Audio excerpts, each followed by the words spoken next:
В нощната тишина има нещо необяснимо и зловещо. Късните разходки винаги са ми били любими, но тази вечер усещах, че нещо не е наред. Има нещо в нощната тишина, което кара светът да изглежда по-прост и разбираем. Живея само в огромна ферма, само аз и кучето ми Бозли. Къщата е прекалено голяма за сам човек, но след като жена ми Мария почина, не можах да се накарам да я напусна. Децата ми отдавна се изнесоха, след като болестта я отне, останахме само аз и Бозли. След дълъг ден в работилницата реших да се разходя. Луната хвърляше сребрист блясък по поляната, а Бозли вървеше до мен с уши на щрек. Вървял съм по този маршрут стотици пъти, но тази вечер нещо беше различно. Докато се връщах към къщата, погледът ми неволно се насочи към прозорецът на втория етаж. Спалнята, когато някога делях с Мария. Стомахът ми се свия, кожата ми настръхна. Прозорецът изглеждаше съвсем обикновено, но усещах напрежението във въздуха. Сякаш някой ме наблюдаваше оттам, скрит в сенките. Тогава я видях, сянка, движеща се вътре. Спрях на място. Никой не би трябвало да е там. Не бях влизал в тази стая от години. Усетих как сърцето ми започва да блъска в гърдите ми. Някой беше в къщата. Изтичах вътре. Пропуснах няколко стъпала, докато се качвах на втория етаж, а вратата на спалнята беше открехната. Бутнах я и влязох. Нищо. Нито следа от никого, никакви разбити прозорци, никакви следи по прашния пот. Но нещо беше тук. Кучето седеше до леглото, вперило поглед към тавана, когато чух стъпки на горния етаж. В спалнята. Взех фенерчето и тихо се изкачих нагоре. Вратата на спалнята беше отворена. Влязох вътре и всичко изглеждаше нормално. Затворих очи за миг, усетих студен полъх, зловеща тежест във въздуха. Сякаш някой ме наблюдаваше. Когато слязох долу, кухненската светлина беше включена. Сигурен съм, че я бях изгасил преди да си легна. Някой е бил тук. Полицията дойде, претърси дома ми и не намери нищо. Увериха ме, че вероятно съм я забравил. Нямаше следи от влизане злом.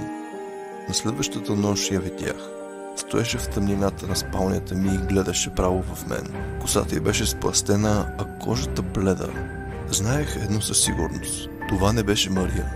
Беше доста по-ниска, а лицето й скрито в сенките. Тя не трябваше да е тук. Без да мисля се втурнах към нея, но тя изчезна в нощта.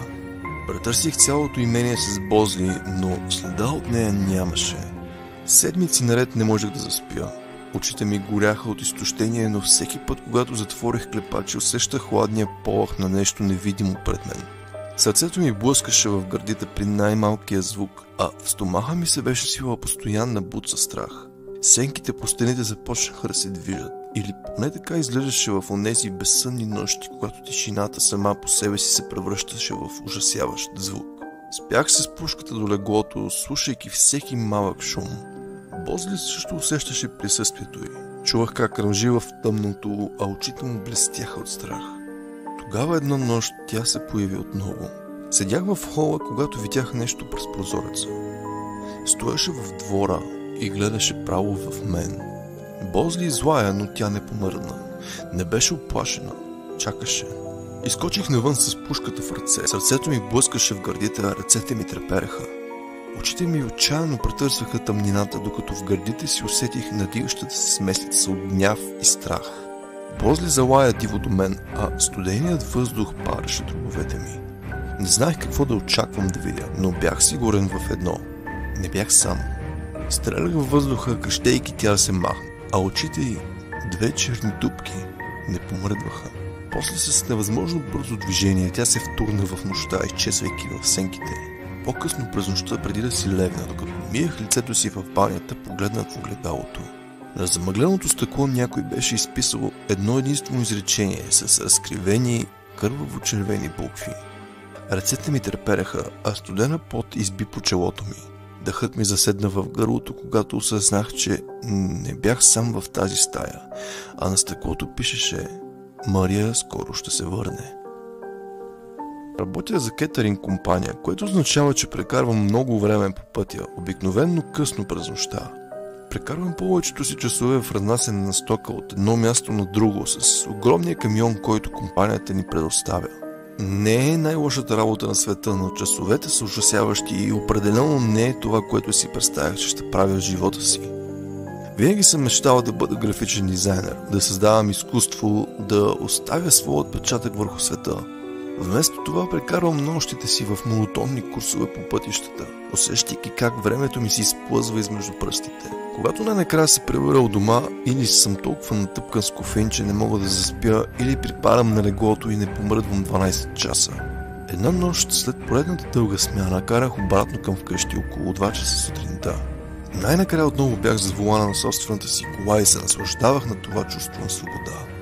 Докато се приближавах към квартала си, осъзнах, че съм изпил твърде много енергийни напитки и сънят не беше опция.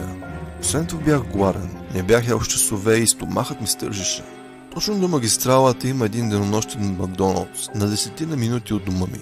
Това винаги беше първият ми избор за късна вечеря, удобно, бързо и познато. Не че се тъпча с бърза храна, но понякога просто получавам онази неопределима жажда за няколко пържени картофа. Когато наближих Макдоналдс, вече беше малко след 2 часа. За моя изненада имаше няколко коли пред мен. Този Макдоналдс не беше особено популярен толкова късно през нощта. Докато чаках реда си, погледът ми неволно се насочи към паркинга, привлечен от неясно движение в периферията му. Беше само проблясък. Може би някой се премести в сянката или просто игра на светлините, но нещо в този момент накара кожата ми да настръхне. В далечният ъгъл на паркинга, далеч от останалите коли, имаше един стар Volkswagen с тъмни и непрогледни стъкла. Той беше паркирал така, че сякаш нарочно избягваше погледите. По това време на нощта в заведението приемаха само драйв-тру поръчки, така че нямаше логика някой да стои на паркинга. Опитах се да се убедя, че човекът вътре най-вероятно просто яде в колата си, но нещо в начина, по който колата беше паркирана, ме накара да се почувствам неспокойно. Взех храната си и потеглих. Не исках да се прибирам веднага, но също така не исках да седя просто така в колата си.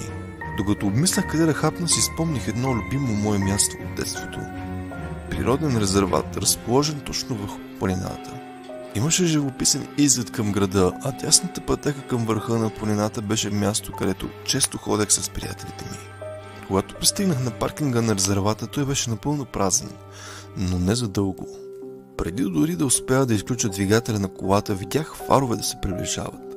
Volkswagenът, същият от Макдоналдса, беше ме проследил. Почувствах как страхът ми бавно се надига в стомаха. Какви бяха шансовете това да е съвпадение? Докато гледах през огледалото за обратно виждане, всичките 4 врати на Volkswagen се отвориха едновременно. Излязоха 4 мъже. Те стояха там без да говорят, само оглеждаха паркинга, сякаш търсеха нещо или някого. Усетих, че трябва да си тръгна сега, но ако тръгнах, те щяха да знаят, че съм ги забелязал. Сърцето ми блъскаше, докато нервно измъкнах телефона си и се обадих на приятеля ми Себастиан. Беше късно и за мое облегчение той вдигна. Моли го веднага да дойде, без въпроси, просто да дойде. Той се съгласи. Докато чаках, мъжете останаха неподвижни. Но след това нещо се промени. 3 от тях тръгнаха към пътеката, водеща към върха, а 4-тият не помръдна. Той просто застана до колата и гледаше право към мен. Когато Себастиан пристигна, най-накрая си поех дъх. Двамата започнахме да се качваме към върха, опитвайки се да игнорираме всичко случило се.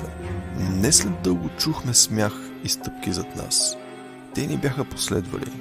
3 от тях се приближиха приятелски и предложиха да пушим заедно. Ние отказахме. Единият изведнъж замръзна, а усмивката му изчезна, когато попитах какво правеха в Макдоналдс по-рано. Никой не отговори. Тогава осъзнах нещо. В Volkswagenът бяха 4 души, а тук имаше само 3. Себастиан го забеляза първи. Половината му лице беше скрито в тъмнината на гората, но устата му беше леко отворена, сякаш се усмихваше. Очите му бяха неподвижни и празни, а стойката му неестествено схванат, сякаш не принадлежеше на жив човек. Държеше нещо в ръката си. Тогава започна да тича към нас. Ние се обърнахме и се затичахме с всичка сила надолу по пътеката. Чувахме как стъпките им наближават. Сърцето ми блъскаше, а дробовете ми горяха. Стигнахме до колата и запаляхме двигателя. Те също се втурнаха обратно към своята кола. Когато най-накрая се озовахме на магистралата, Себастиан ми изпрати снимка. Беше направил крадешком, докато говорехме с тях. На следващия ден отидохме в Макдоналдс и показахме снимката на служителите. Лицето му почервеня. Този човек беше уволнен преди месеци, каза той. Има ограничителна заповед за тормоз на бившата си приятелка. Но това не беше най-лошото. Служителят продължи да гледа снимката, очите му се разшириха, лицето му пребледня. Устните му потрепеляха, сякаш се бореше с думите и после прошепна с задавен, почти несигурен глас. Но той беше намерен мъртъв преди 2 седмици. Израснах в Пенсилвания, малък град на име Артмор. В него рядко се случваше нещо вълнуващо. В тинейджърските си години аз и някои мои приятели намирахме развлечение в промъкването в изоставени сгради, търсейки тъпката на неизвестното. Това беше нашият начин да избягаме от скуката. Сред любимите ни места беше изоставената църква в Нарбър. Зловещата разпаляща се постройка, чието високи напукани стени сякаш поглъщаха светлината. Острите готически прозорци бяха покрити с слой прах и мръсотия, а въздухът вътре беше наситен с застояла влага и мирис на мухъл. Високият купол изглеждаше като устремена към небето паст, а тишината, която цареше вътре, беше толкова плътна, че всяко наше движение сякаш раздвижваше самия мрак. Адресът на църквата беше Елмуд авеню 198. Запомни го завинаги. Беше убежище на страховете ни, но и на любопитството. Една студена есенна вечер решихме да се върнем там. Бяхме 6. Аз, Луна, Джина, Джони, Макс и Али. Пресякохме високата ограда и се вмъкнахме през един разбит прозорец. Вътре ни посреща мрак и тишина, накъсани единствено от звукът на нашето дишане. Основният етаж на къщата беше само пръст. Подът беше отдавна изгнил. Единственото останало беше дупка в центъра на пода, водеща надолу към бетонните стълби, към мазето. Винаги отивахме там. Тази вечер не беше изключение, но нещо във въздуха се усещаше различно. Тъмнината сякаш беше по-плътна, по-натрапчива. Сърцето ми блъскаше по-силно, докато се спускахме надолу. Приглушените ни стъпки отекваха като далечни удари на барабани, предупреждаващи ни да се върнем. В мазето имаше 3 стаи, 2 открити и една със заключена врата. Влязохме в най-голямата стая. Беше празно, мухлясово пространство, осеяно с счупени мебели и разкъсани икони. Прекарахме доста време там, смеехме се, разказахме си страшни истории, пиехме, докато вратата не се задръшна сама. Глух трясък. Всички застинахме. Погледите ни се срещаха в полумрака. Никой не беше близо до вратата. Луна и Джина изпищяха и се втурнаха нагоре по стълбите, оставайки мен, Макс и Али сами. Ние не бяхме страхливци, или поне така си мислехме. Трябваше да проверим какво беше това. Приближихме затворената врата. Тя беше единствената в мазето. Али бавно я отвори. Отвъд нея имаше нещо. Малка тясна стая. А във ъгъла огледало с напукана рамка. В стъклото размазани червени петна. Пристъпих напред. Вдигнах снимка. Хартията беше пожълтяла, а краищата разкъсани. Сякаш някой я беше държал твърде дълго в ръцете си. На нея лицето на булка беше леко размазано, а усмивката й прекалено широка, почти неестествена. В очите й имаше нещо, или по-скоро нямаше нищо. 2 празни тъмни петна, които сякаш поглъщаха светлината. Няколко секунди минаха в мълчание, а после нов звук. Но не врата този път, а от друга стая. Шепот, дрезгав и някак далечен. Не бяхме сами.